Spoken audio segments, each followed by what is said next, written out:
Hi friends, good morning. কেমন আছো তোমরা সবাই? আশা করছি ভালো আছো। শম্পা লাইফস্টাইল ব্লগে তোমাদের অনেক অনেক স্বাগত। তো ঘুম থেকে উঠেই তো এই যে ঝাড়টার দেওয়া শুরু করলাম, যেটা রোজকারের কাজ আর কি।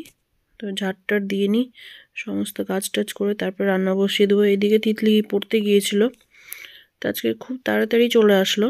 যেখানে 9টায় ছুটি হওয়ার কথা, সেখানে 8টার মধ্যেই ঢুকে গেছে। আমি বললাম, কী ব্যাপার আজকে এত তাড়াতাড়ি ছুটি? তো বলছি কি, স্যারের নামে আঙুল কেটে গিয়েছে অনেকটা, ওই জন্য স্যার তাড়াতাড়ি ছিঁড়ে দিল। তার কি বলবো, মানুষের তো অসুবিধে থাকতেই পারে। তো আমি বললাম ঠিক আছে, তাহলে এখন তুই পড়তে বস। তো বলছি কি, হ্যাঁ বসছি। ওপরের ঘরে না কালকে ও দুধ ফেলেছিল, তো বলছি কি, উপরের ঘরটা তো কালকে মুছেছিলাম রাত্রে, তো তুমি এই ঘরটা মুছে নাও, তারপর আমি আবার একটু ভালো করে মুছে আসছি। তো বললাম ঠিক আছে, তারপরে তুই আবার পড়তে বস। তো বললো হ্যাঁ। আর এইদিকে পুচকিটা কিন্তু থেকে থেকে প্যাঁ করে উঠছে। তো এখন আমার ওগুলো দেখলে তো চলবে না বলো, কারণ হচ্ছে আমাকে কাজগুলো সারতে হবে, তারপর আবার রান্না বসাবো।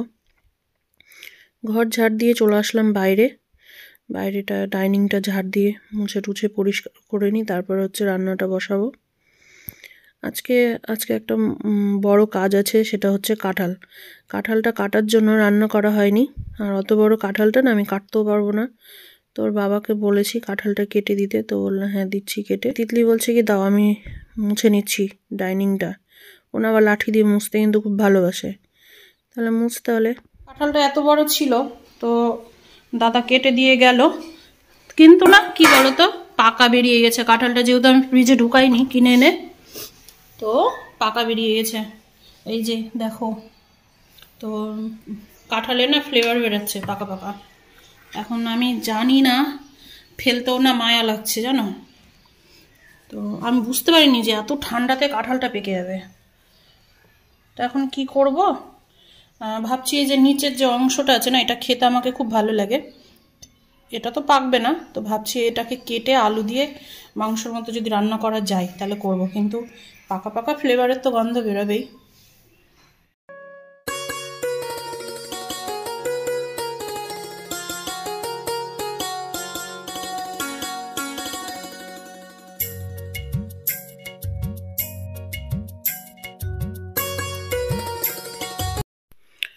কাঁঠাল কাটতে ভীষণ বিরক্ত লাগে, কিন্তু খেতে কিন্তু খুব ভালো লাগে। আর এই কাঁঠাল চিংড়ি মাছ দিয়ে তো আমার খুবই ভালো লাগে, কিন্তু এখন চিংড়ি মাছ ঠিকমতো পাওয়া মুশকিল। মানে যেটা দেশি লোকাল চিংড়িটা হয় না, ছোট ছোট নদীর, সেই চিংড়িগুলো, কিন্তু ওই চিংড়িটা না খুব কম পাওয়া যায়। আর যেগুলো একটু ওই যে সাদা বড় বড় চিংড়ি, ওগুলো তো পাওয়া যায়, কিন্তু আমার ওগুলো অত ভালো লাগে না। দেশি চিংড়ি পাওয়া এখন আর যায় না, খুব কম।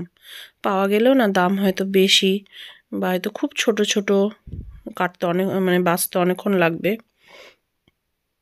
তো এখন কাঁঠালগুলো না আমার যে ফেলবো, মায়া তো লাগছে। বেশ ভালোই দাম পড়ে গিয়েছিল কাঁঠালটার, মানে 40 টাকা কিলো। তো কাঁঠালটা 40 টাকা কিলো, কয় কিলো যে হয়েছিল মনে নেই, কিন্তু কাঁঠালটা দেখো কত বড় ছিল।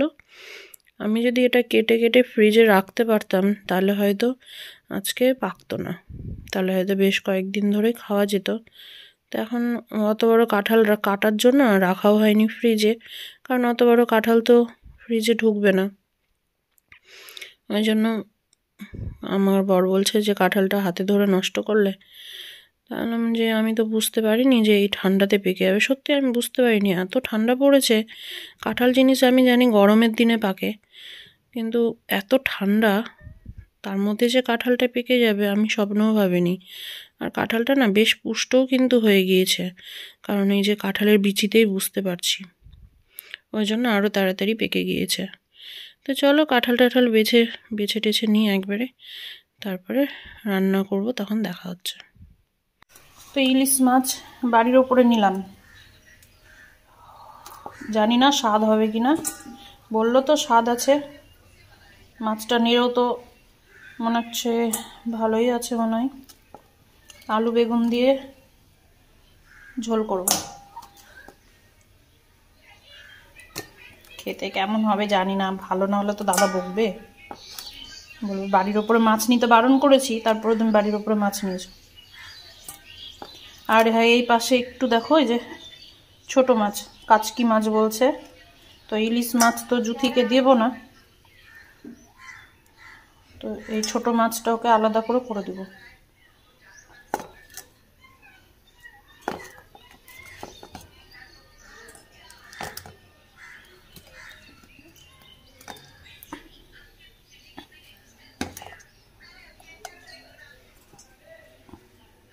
এই যে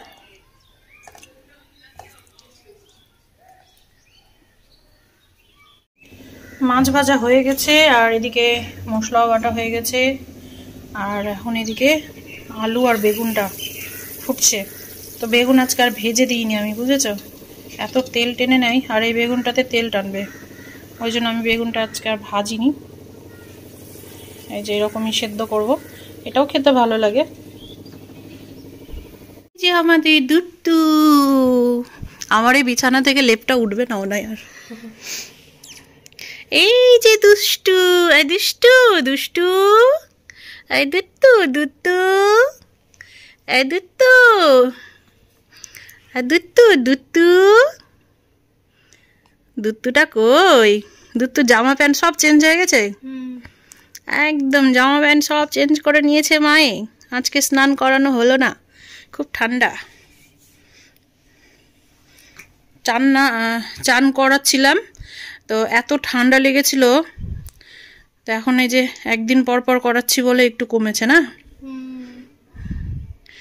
চান করার ভিডিও আসবে আসবে, থামো, কয়দিন পরেই দিয়ে দেবো, দাঁড়াও, তাই না দুত্তু? দুত্তু এদিকে এদিকে, ও দুত্তু এদিকে এদিকে, এইদিকে এইদিকে হাসে জানো। এখন একটু কথা বলতে হবে, বক বক করতে হবে, তাহলে কি সুন্দর একটু করে হাসি দিবে, একটু করে হাসি।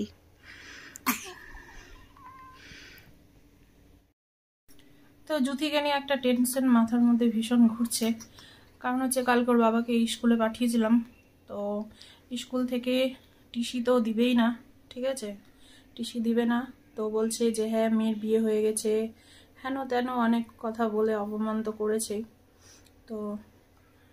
তো বলেছে ম্যামদেরকে যে ম্যাম ভুল হয়ে গেছে, আমার মেয়ে একটা ভুল করে দিয়েছে, সেই জন্য তার ওকে এইভাবে জীবনটা তো নষ্ট করা যায় না, যখন ও পড়তে চাইছে।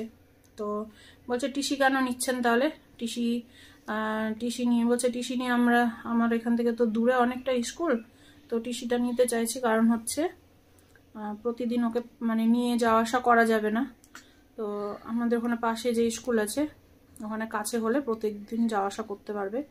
বলছে অত শত বুঝি না, ভর্তি করলে এখানেই করেন, আর টিসি দেওয়া যাবে না, কারণ হচ্ছে ওর রেজিস্ট্রেশন করা হয়ে গেছে, সেই জন্য। তো এখন দেখা যাক, আমি জানি না কি হবে, তো আমি ভেবেছি আমি আর দুটি যাব, আমি বলেছি দরকার পড়লে ম্যামের হাত পা ধরে ক্ষমা চেয়ে নিবি, দিয়ে বলবি নাহলে ওই স্কুলে তো ওই স্কুলেই ভর্তি করব। তো এই টেনশনটা আমার মাথাতে ভীষণ ঘুরছে, এখন দেখি, কালকে মনে হবে না, পরশু দিন ভাবছি যাবো স্কুলে, গিয়ে হেডম্যানের সাথে কথা বলবো, আমি নিজে কথা বলবো, ওর বাবার কথা বলার কোনো ঢং নেই জানো, মানে একটু অপমান করেছে, অপমান করবে স্বাভাবিক, সেই জন্য আর যাবে না।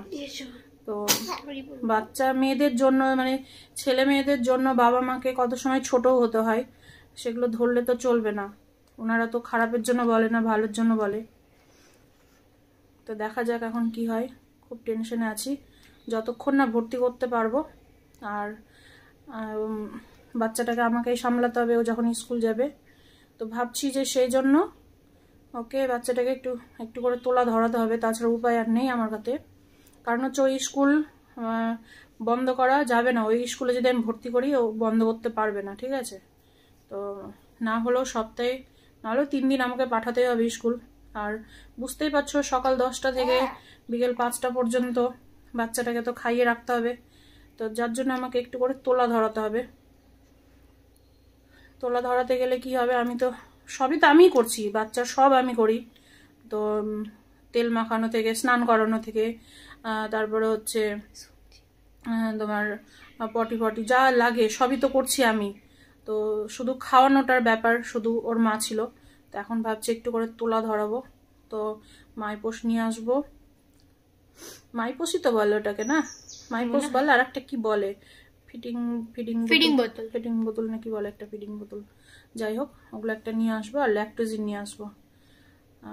নিয়ে এসে একটু করে ধরাতে হবে, কিচ্ছু করার নেই, তাছাড়া উপায় নেই আমার হাতে।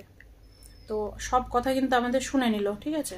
এইভাবে একভাবে কিন্তু মন দিয়ে কথাগুলো শুনছিল আমাদের, আমি কি কথা বলছি না বলছি। বাচ্চাটার খুব কষ্ট হয়ে যাবে।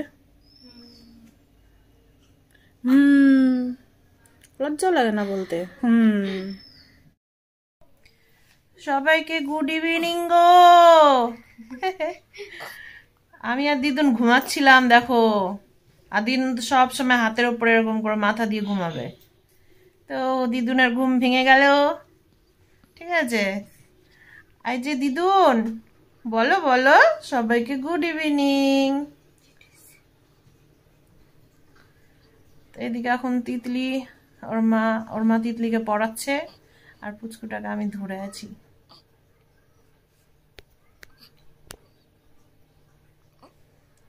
দিদুন ঘুম ভেঙে গেছে তোমার? তোমার ঘুম ভেঙে গেছে?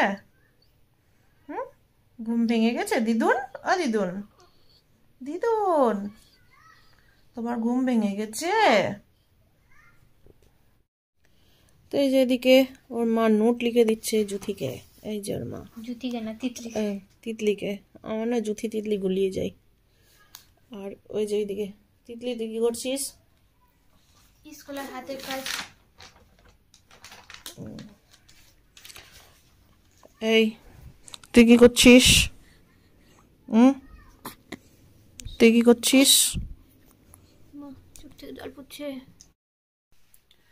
তো কালকে সন্ধে এই 7টা সাড়ে 7টার দিকে ভিডিও করেছিলাম, তারপর আর করতে পারিনি, কারণ ওর বাবাও চলে এসেছিলো তাড়াতাড়ি, আর এসে এত জোরে টিভি চালিয়ে সাউন্ড টাউন দিয়েছিল যে আর কি বলবার ইচ্ছেও করছিল না।